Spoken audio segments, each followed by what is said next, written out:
So let's remove some rusted screws. In my opinion, I don't think a drill is going to be the best option to remove those rusted out screws.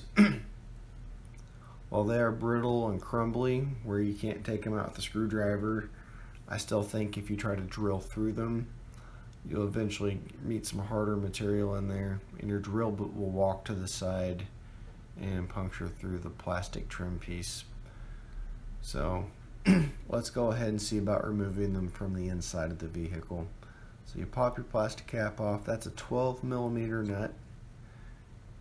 It may be on there pretty good depending on the amount of corrosion you have. So I found it best to bend the arm back.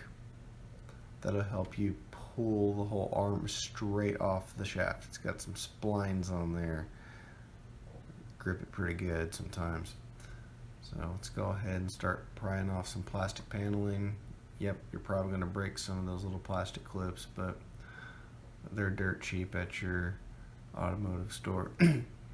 So beyond the plastic clips, you have that door handle right there. It's got some bolts in there that hold it on, as well as that little notch right there where the panel kind of meets the glass. There's something in there that's going to hold this whole panel on, but we're just going to worry about this handle right here. You got these little cover pieces. It's best to pry not from there, but rather there. And inside you're going to find a 10mm screw. So you got to be careful with these, because when you back them all the way out, first thing they do is free fall to the ground and bounce to who knows where, and you got to start looking for them. Also, when you get those removed, the whole panel is going to swing down. Make sure you watch your head.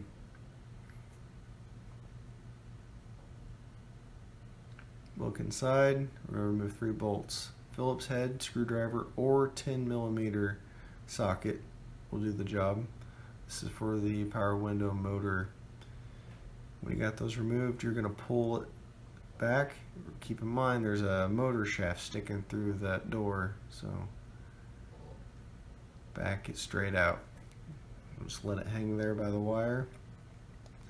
Get a good look at 3 of the 4 nuts you're going to remove. The 4th one is to the left out of the frame.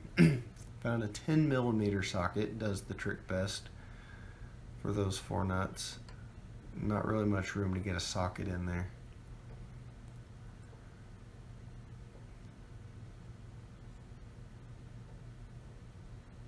So the only thing holding that exterior trim piece on was just those 4 nuts.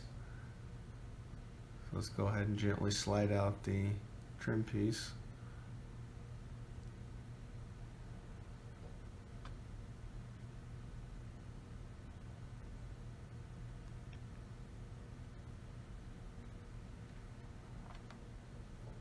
And be careful, those studs will scratch your paint. You can remove the wire harness if you want. I didn't find it really worth my trouble, so I just kind of worked with the slack that I was given. Alright, so those rusted screws, there's not much to grab onto. Those little plastic things that they're embedded in, remove those. If you can remove those, you'll get your screws out. Those plastic things are not attached to the actual light fixture that you see right there. So any means necessary, cutting, scraping, grinding, chiseling, filing, whatever you do,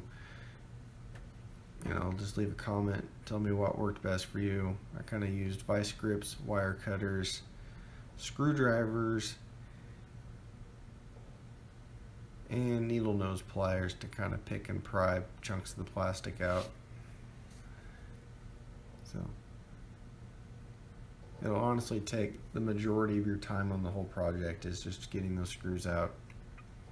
When you do your replacement, you'll be looking for a 1/6/8 bulb, or the local hardware store or automotive store can just look it up on the computer for you.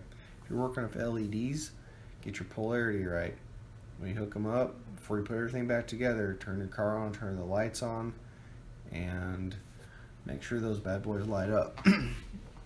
Otherwise, you got to tear the whole thing again just to do something stupid like flip a bulb around 180 degrees to change its polarity. Also, wouldn't hurt to do for filament bulbs either. Just make sure you don't have a dud. Alright, so I went ahead and I went to the hardware store and I got some stainless screws with stainless nuts. So the screws I chose, I believe, is the thickest you can get to go in those existing holes on a little light housing. Oh, when reassembling, make sure you get your tabs lined up like I have there as shown in the video. So that screw just barely fits in there, and that's an 8-32 thread screw. Again, stainless steel, because we don't want to deal with this rust again. And of course, what would go with that would be a 8-32 stainless nylon lock nut. As far as the length goes, I wasn't sure what length to get, so I got a couple sizes to test out on the length though. One of my lights has a 3/4 inch length on the bolt, and it seemed to be just long enough to go through everything for me to get the nut on it. As far as the 1 inch goes on the other bulb, seemed to be just short enough that I was able to get this fixture put back onto the lift gate without the screw length interfering with the sheet metal panel behind it. So again, 3/4 of an inch or 1 inch, probably your minimum or maximum lengths on that particular screw.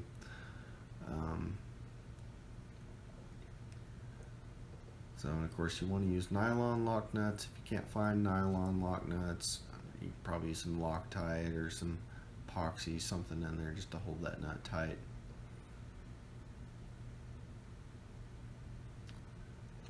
On the other light, I have damaged and broke part of the little light fixture. So the screw head didn't really have enough girth to really hold on to any material of that fixture. So I essentially widened the head of that screw by stacking some washers around the bolt head, and then the edge of those washers are holding in that light fixture.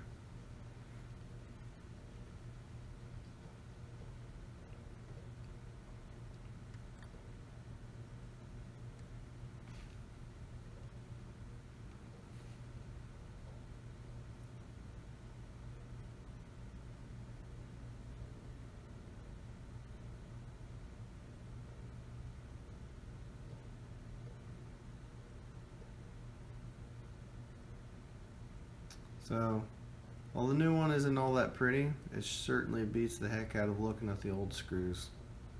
And I know if they burn out again, it'll take me about half the time to replace the bulbs as it did this time.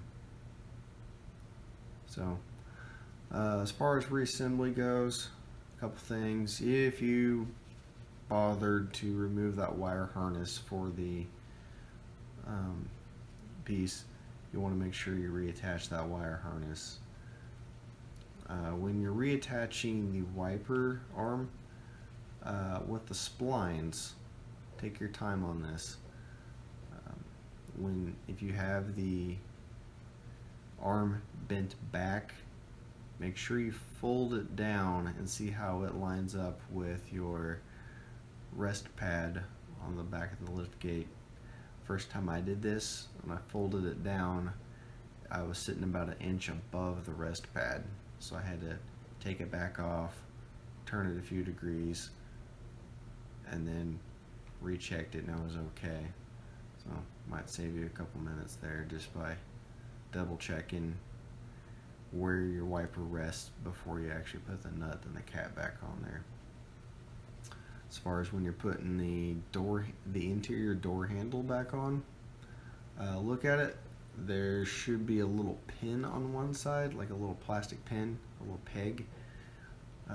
there's a corresponding hole in that door panel, so that way you don't accidentally install your door handle upside down.